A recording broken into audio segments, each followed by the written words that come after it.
So looking at experimenting with this Oregon saw, which is an electric saw.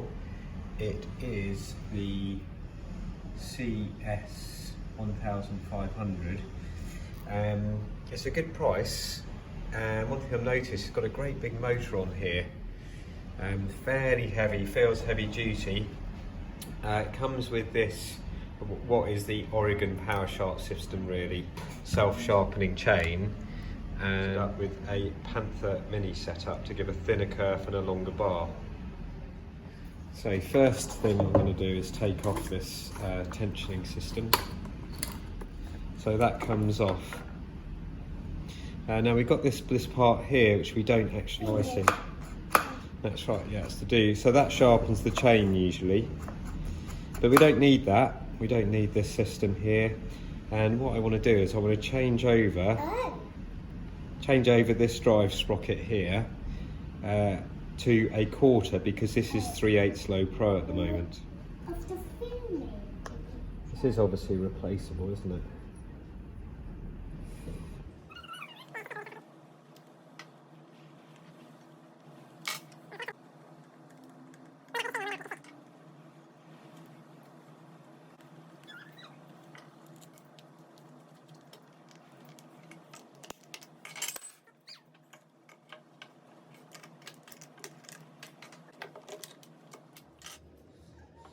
So I've taken all the self-sharpening apparatus off.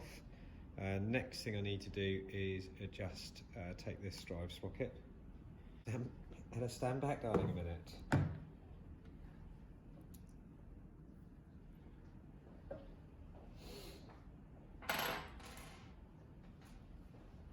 That's the spare sharpener and handle. Did I drop anything else on the floor?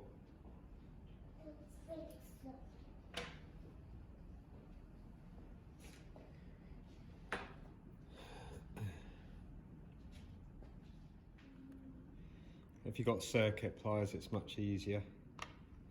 Oh, that's spring loaded. Something else to lose. I have this new quarter drive sprocket.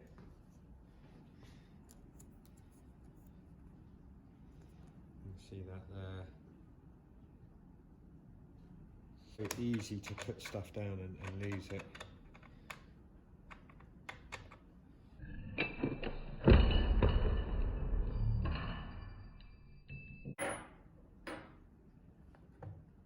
Uh-oh.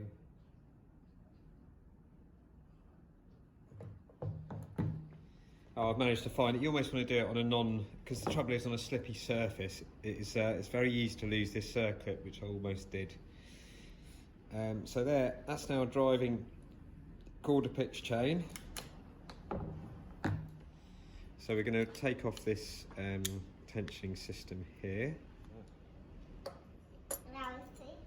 We'll keep that in the same thing. Right, you hold that, Ella. Don't touch that in a minute. Right, now we'll press this steady.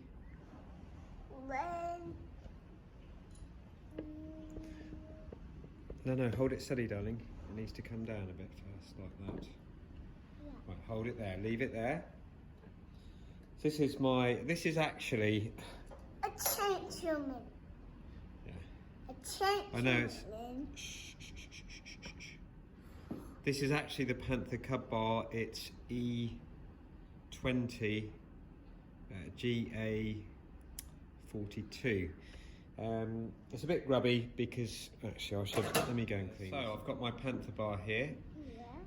I'm now gonna place this tensioning setup. How does this work? Does it fit? It does come right at the end of the bar, just to be aware. Yeah, just make sure that screw penetrates the bar. It's a bit stiffer than the Oregon. Notice I'll reverse the bar there just to promote even wear. Right, let's see if we can get that down there.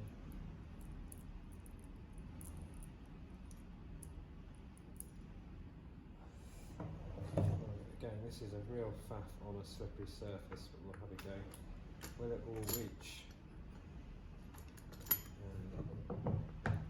Okay, I'm really not a machine. assuming that goes up. That gives you, is that your tensioning range there? So now we're just going to make sure that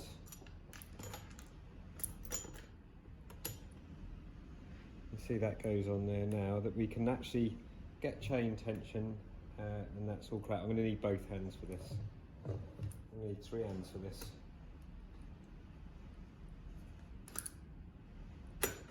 Something I don't quite like.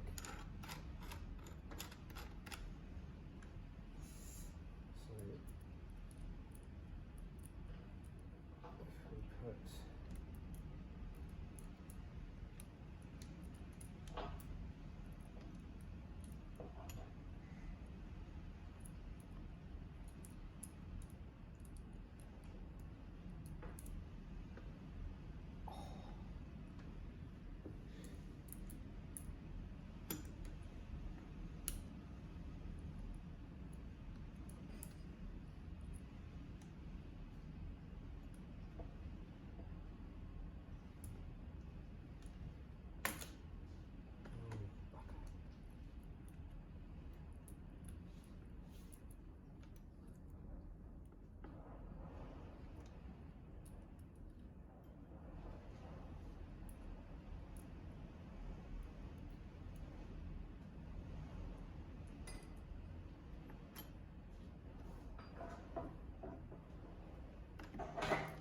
oh! Yeah, it's fine. It's a stupid setup.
No OKs at the moment, please.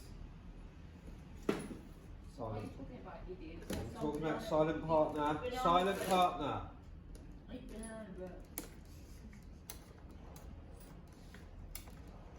Apologies for my idiotic, stupid wife to be, if she's lucky.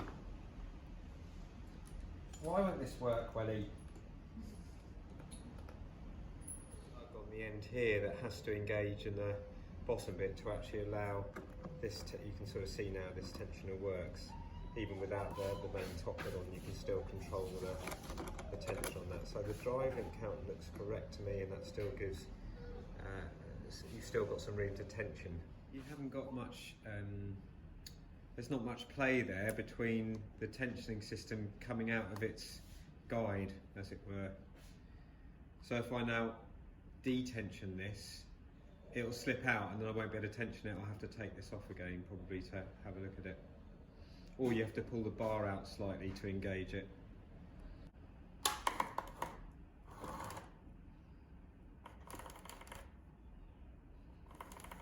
So very, very gently.